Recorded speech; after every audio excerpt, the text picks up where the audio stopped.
All right, guys, welcome to your video assignment as your homework tonight. So everyone's going to be in different places with factoring trinomials, but we only did a few examples in class. And so I just want to give you some more instruction on how to do it. But I also want to encourage you to try stuff on your own, to watch the video when you need to look at it for just the answers when you need to, and to just get more practice in general. So we're going to just do some more examples in this video, okay? So here is our first example. They're just a continuation of what we did in class today. So I just want to remind you of our steps. So step one here is we are going to find the factors of A and C. So find the factors of A and the factors of C. So that's where we're going to start. So this is 1x squared. So we're going to have 1 times 1. It's the only way to get 1. And then 24 has quite a few factors. I strongly suggest you go in order so you don't miss anything. And as soon as you connected that loop, you know you found them all anyway. So we've got 1 and 24. So if you're not sure how to do this, guys, or you're not very good with your factors, all you do is 24 divided by 1, 24 divided by 2, 24 divided by 3. And if you get a whole number, you write it down. And if you don't, you skip to the next one. So 24 divided by 2 is 12. 24 divided by 3 is 8. 24 divided by 4 is 6. 24 divided by 5 is a decimal. Here's our loop. We're back at 6. These are all the factors of 24. So that's how that loop, how going in order can be really helpful. All right, so we want positives. So that's going to either be positive, positive, or negative, negative. So after you figure out the factors of A and C, you need to determine the signs, right? So positive C is plus, plus, or minus, minus, and a negative C is a positive or negative. All right, so now we're ready to just start plugging things in and see what works and what doesn't. So the only way to get 1x squared is with an x and an x.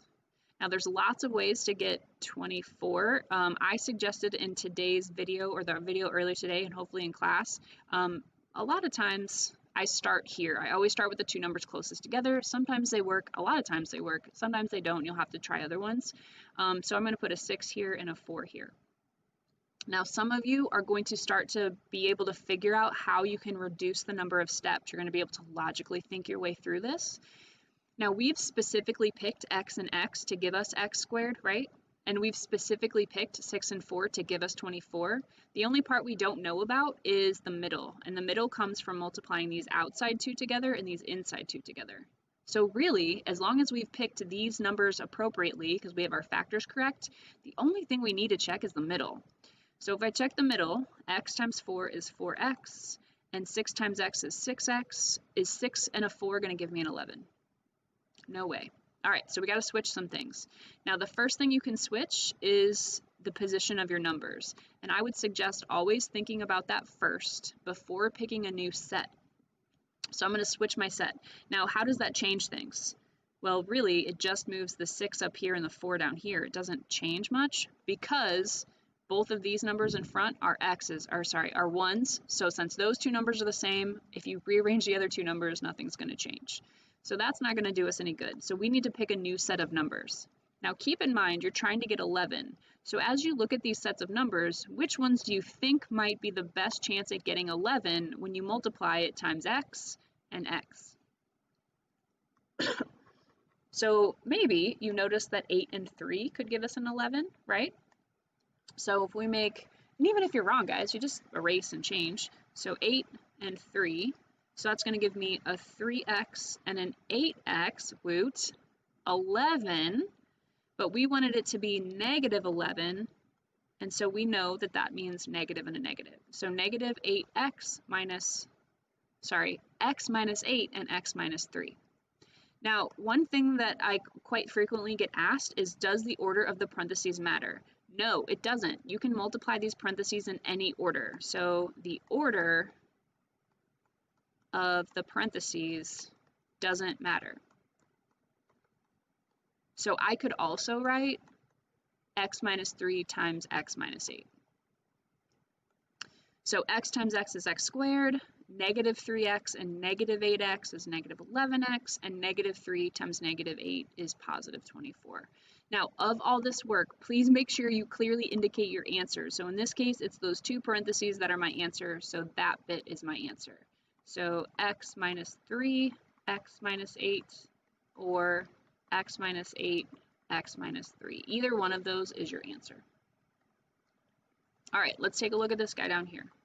So we're going to do the same 3 steps. So step 1 is factors of a and c. So what multiplies to 7? 1 and 7. Ooh, good news, 7 is prime, so there's only one set. What multiplies to 2? Same deal, there's only 2 numbers that multiply to 2. What kind of signs do we need? Positive, positive, or negative, negative. But if you notice, we got a negative down here, so we're probably going to need that guy, right? Because you've got to have negatives in your problem somewhere. All right. There's only one way to get 7x, so 1x and a 7x. It doesn't matter which one you put where. Like I said yesterday or in the video earlier, I typically write them in the order that they're on the paper, so 1 and then 7, but it doesn't matter which one you write first. All right, so now we've got to think about the 2 and the 1. So I'm going to put the 1 here and the 2 here. We'll see what happens. We know we're going to need the negative, negative for sure. So let's check it out. Now 1x times 7x, we picked that specifically to give us 7x squared. And negative 1 times negative 2, we picked that specifically to give us positive 2. What we didn't check yet, what we didn't pick, was the middle. So 1x times negative 2 is negative 2x. And negative 1 times 7x is negative 7x. Does that give us negative 9? Oh yeah, first time. That feels really good anytime it happens. So we actually got this right on the first try. Sweet. All right, let's do more. These are the last 4 that we're going to tackle. So I would encourage you actually right now to pause the video, try all 4, and then we'll go through all 4 to see how you did. Okay, so pause the video now and see what you can come up with. All right, if I start with example 7, the only way to get 1 is 1 and 1. Oh, 42. Okay, I might need my calculator for this. So 1 and 42, 2 and 21, 3 and 14, 4 and nothing, 5 and nothing, 6 and 7. Oh, there's my loop, right? So those are all my factors. Okay, we're multiplying to a negative, so we need 1 positive and 1 negative. All right, so here we go. X, X. Now, I don't know where the plus is going to go and where the minus is going to go, so I'm actually not going to put that in there yet, because when it's minus minus, they're the same, so it doesn't matter, like, they're both minus. But here, it's going to matter which parenthesis we put it in, so I'm going to wait. Now, you need to look at these guys and figure out which set is going to give us a 1, right? So you can randomly pick them, or you can start from the ones that are closest together and then work your way back if it didn't work. Your strategy is totally up to you. So I'm going to actually start with the 2 numbers that are closest together, and I'm going to see if I can get a 1. So remember that we picked x and x to specifically give us x squared. So what we didn't pick was this bit. So 7x and 6x. Is it possible to get a 1 with a 7 and a 6? Well, yeah, if we subtract them, right? So that would give us x squared. So we would need a positive 7 and a negative 6, right? To get a positive 1x. And then we need a minus 42. Okay, so the 7 needs to be positive. So these two would have to be plus 7. And the 6 needs to be negative. So that would have to be negative 6. So that would give us x squared, positive 7x, negative 6x, and negative 42, which means this is our answer. All right, let's look at example 8. Again, if you need to pause the video, pause it and see if you can get 8. So factors of 5 are 1 and 5. Factors of 8 are 1 and 8, 2 and 4, 3 and nothing, back to 4, there's our loop. All right, positive, positive, or negative, negative. Which one of these do you think it'll be? Well, there's no negatives in our problem this time, which means it's going to have to be positive, positive. So x and 5x. Okay, so it doesn't matter which set we use. Remember, we're going to focus on whatever's here. We want to get a 14. So something times x and then 5 times something to give us 14. So it literally doesn't matter. I'm going to start with the 2 and the 4 because they're closest together. So I'm going to put 2 and 4. So remember, we're going to have plus plus here because that's the only option. So 4x and 10x. Can a 4 and a 10 give us a 14? Yes! Sweet, I love it when we get it right on the first try. So 2, 4, there's your answer. Now, make sure you check it. X times 5x is 5x squared plus 4x plus 10x plus 8. 14x in the middle, we got it. All right, let's try number 9. 1 and 5 again. 1 and 9, 3 and 3, positive, negative. Do you have all your pieces right? All right, so 1x, 5x. We're going to focus on these guys.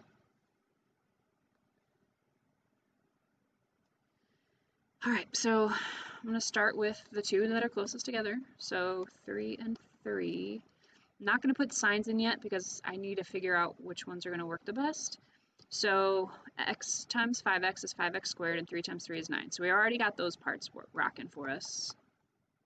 So we need to check the middle. So 1x times 3 is 3x and 3 times 5 is 15x. Can a 3 and a 15 give us a 12? Yes, if we subtract them.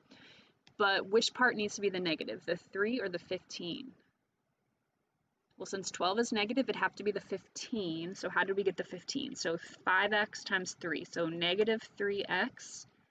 And then a positive 3 would be 1 times positive 3. So that'll give us negative 15x plus 3x. And that'll give us the negative 12 that we want.